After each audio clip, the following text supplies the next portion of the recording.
Après l'ascension du Christ, ses disciples conservèrent le sentiment de sa présence. C'était une présence personnelle, pleine d'amour et de lumière. Le doux maître qui avait marché, conversé et prié avec eux, qui avait adressé à leur cœur des paroles de consolation et d'espérance, avait été enlevé du milieu d'eux pour s'en aller au ciel.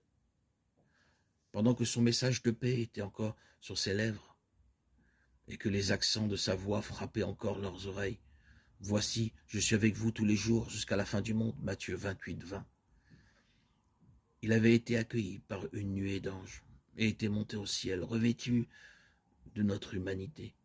Les disciples savaient que devant le trône de Dieu, ils étaient toujours leur ami et leur sauveur. Jésus leur avait fait cette promesse.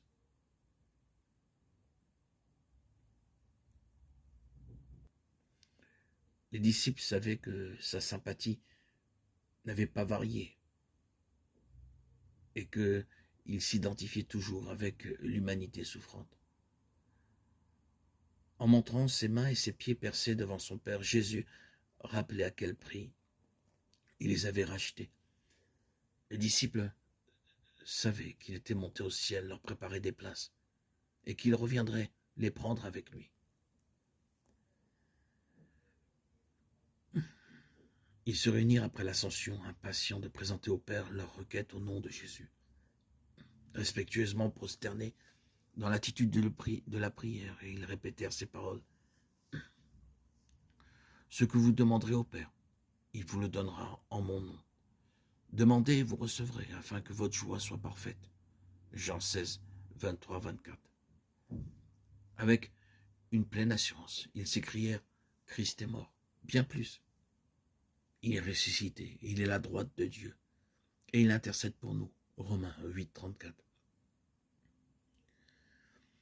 À la Pentecôte, les disciples reçurent le Consolateur au sujet duquel Jésus avait dit « Il sera en vous », ajoutant « Il vous est avantageux que je m'en aille, car si je ne m'en vais pas, le Consolateur ne viendra pas vers vous. Mais si je m'en vais, je vous l'enverrai. » Jean 14, 17. Jean 16, 7. À partir de ce moment, Jésus allait demeurer à toujours par son esprit dans le cœur de ses disciples. Aussi leur union avec lui était-elle plus intime qu'au jour où il était personnellement au milieu d'eux. La lumière, l'amour et la puissance de Jésus les transfiguraient, et ceux qui les voyaient étaient dans l'étonnement et les reconnaissaient pour avoir été avec Jésus. Acte 4, 13. Tout ce que le Christ a été pour ses premiers disciples, il désire l'être aujourd'hui pour ses enfants. Il affirme dans sa dernière prière, faite au milieu du petit groupe des 11, « Ce n'est pas pour eux seulement que je prie, mais encore pour ceux qui croiront en moi par leurs paroles. » Jean 17, 20. Jésus a prié pour nous. Il a demandé que nous soyons un avec lui, comme il est lui-même un avec le Père. Union sublime. Le Sauveur a parlé de lui-même en ces termes. Le Fils ne peut rien faire de lui-même. Le Père qui demeure en moi accomplit ses œuvres.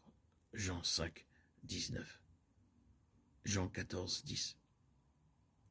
Si donc Jésus-Christ demeure dans nos cœurs, il produira en nous le vouloir et le faire, selon son bon plaisir. Philippiens 2, 13. Nous agirons comme il a agi. Nous manifesterons le même esprit. Et ainsi, l'aimant et demeurant en lui, nous croîtrons à tout égard en celui qui est le chef, Christ. Éphésiens 4, 15.